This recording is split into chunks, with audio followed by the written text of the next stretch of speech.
Piezas con desbastes internos. Bueno, en la pantalla tenemos una pieza que se les quedó como actividad. Podemos observar que tiene una geometría. De hecho, tiene dos tipos de geometría, una geometría ascendente y una geometría descendente, dependiendo cómo quisiéramos partir el inicio de la pieza. Geometría ascendente, estamos hablando de que va desde este punto, que tenemos marcado como el origen, hacia arriba, funciona un G75, y aquí tiene una geometría descendente. Se puede maquinar siempre y cuando las condiciones de la herramienta, es decir, la punta, puede entrar a hacer este desbaste sin que el zanco toque esta pequeña sección. Si digamos la punta del lápiz es la punta de mi buril, al seguir esta trayectoria, entonces aquí ya está chocando el portaherramientas, entonces se necesita hacer otra solución. Parece maquinado. Para nosotros poder maquinar este tipo de geometrías, tenemos la opción de manipular un código G71 en esta parte y un código de ranurado que es el G75 en esta parte. O bien, como ya lo habíamos visto, para minimizar ese tipo del tipo de problemáticas que presenta un G75, es decir, el ataque por tres caras frontales, que es el de una ranura, partimos la pieza en dos. Hacemos un paro de programa, hacemos físicamente el cambio y hacemos el desbaste. Esta pieza presenta una complejidad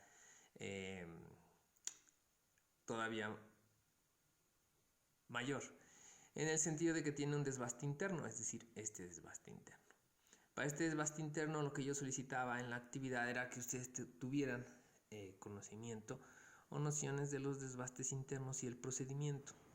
Para yo poder hacer un desbaste interno funciona exactamente igual que un G71. El G71 va a obedecer las coordenadas en las que yo describa la geometría, independientemente de que la pieza sea por fuera o que la pieza sea por dentro. En el caso de que la pieza sea por dentro, solo se tienen que tener precauciones en cuanto a al maquinado físico. Estamos hablando de que si yo tengo ese tipo de maquinado, un maquinado interior, yo necesito herramientas de otro tipo. ¿Cuáles son esas herramientas de otro tipo?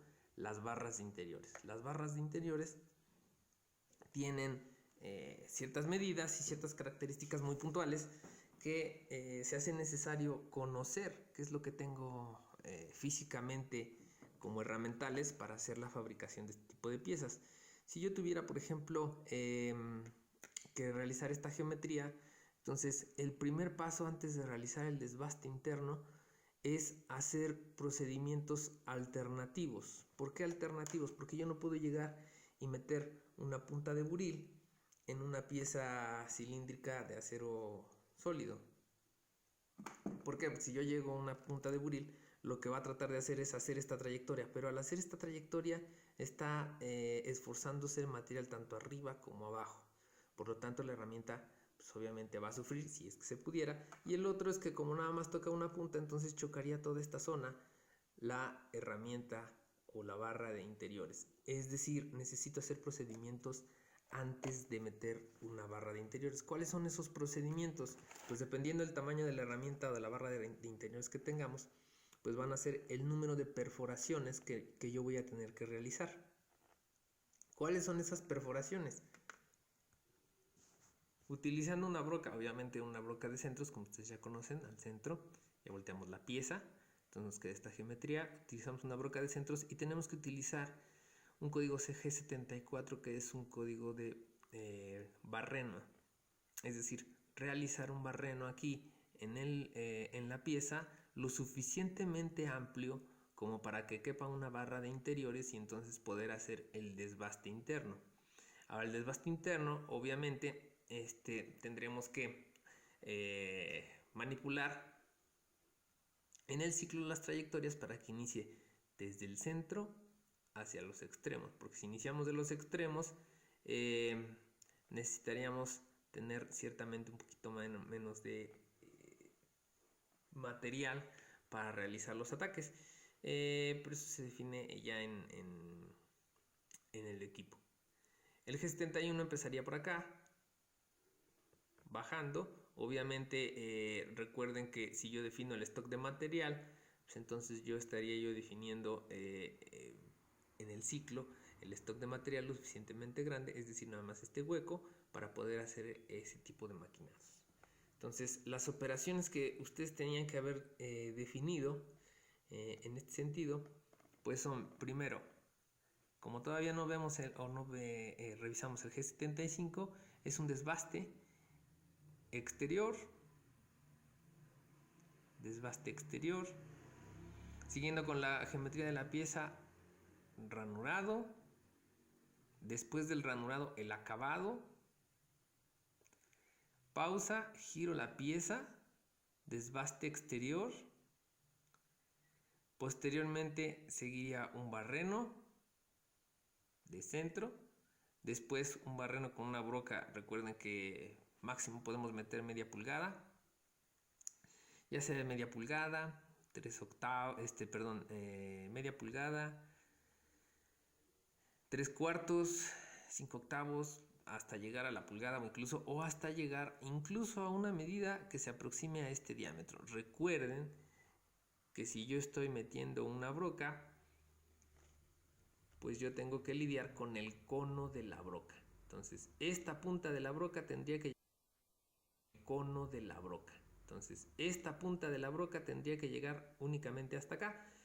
¿Quién toma esa medición? Ustedes toman esa medición en campo. Recuerden que a final de cuentas las brocas pues no son nuevas, no tienen una distancia completamente o ciertamente definida, por lo que necesitan medirla ya en campo. Entonces, una vez medida haciendo las perforaciones, entonces yo puedo meter mi barra de interiores y hacer el desbaste exterior. Ese es el orden apropiado que debieron de haber seguido con las piezas. Motivado de que los videos son un poquito pesados, entonces vamos a tener que hacer otra parte. Tenemos aquí una pieza. Está incompleta. Entonces tiene una geometría muy similar a la que estamos dejando como ejercicio. Entonces tiene el desbaste exterior, aquí se volteó la pieza, de hecho incluso aquí se ve la marca donde llegó el segundo desbaste de esta parte. Se voltea, se hace este cilindrado, se hace el careado y obviamente llega hasta este punto, pero tiene este pequeño pues, detalle. Aquí a final de cuentas lo que se busca, o bueno, las necesidades propias de la pieza, pues es simplemente que pase un vástago a diferente diámetro y ahí tenga un tope. Entonces con la geometría del cono de la broca era más que suficiente. Sin embargo, pues yo tengo que hacer los procedimientos subsecuentes como para que aquí pueda entrar una barra de interiores. Esa barra de interiores, si se dan cuenta, tiene espacio para que corte únicamente la punta y que los portaherramientas no sufran algún daño.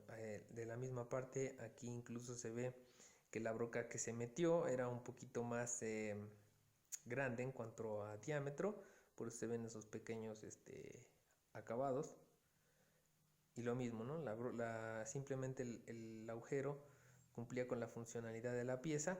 Sin embargo, lo que quiero ejemplificar es que se requiere una serie de perforaciones lo más aproximados a las geometrías interiores, que sería esta. En este caso estamos hablando de un diámetro de 42 milímetros, es decir, buscar en la tabla o buscar físicamente que tengamos una broca efectivamente de 42 milímetros o lo más cercano a 42 milímetros, con la finalidad de minimizar los desbastes de la barra de interiores. La barra de interiores, por ser una geometría, un portaherramientas relativamente largo, entonces se esfuerza demasiado el portaherramientas y puede llegar a una ruptura.